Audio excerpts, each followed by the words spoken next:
দিয়েছেন, আল্লাহ সুস্থতা দিয়েছেন বলে ওলির দরবারে কদম রাখার সুযোগ হয়েছে।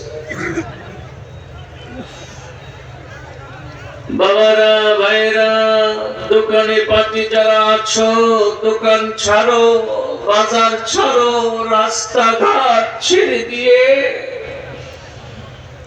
এই প্যান্ডেলের মধ্যে বসে যাও। এই প্যান্ডেলে বসলে তুমি দোয়া পাইবা, তোমার গুনাহ মাফ হবে, তোমার আমলনামাটা সওয়াব দ্বারা আল্লাহ ভরপুর করে দিবে।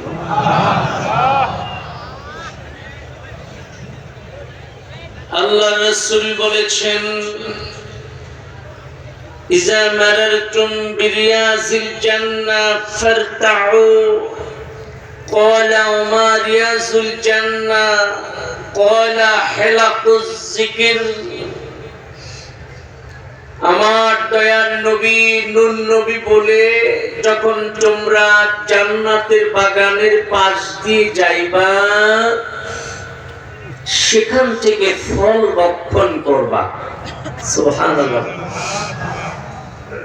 সাহাবায়ে কেরাম আমার দয়াল নবীর জিজ্ঞেস করলো, ইয়া রাসূলুল্লাহ, জান্নাতের বাগান আবার কোনটা? আল্লাহর রাসূল বললেন, যেখানে জিকির হয়, যেখানে আমার আল্লাহর স্মরণ হয়, ওইটি জান্নাতের বাগান। আজকে কোনো সন্দেহ নাই,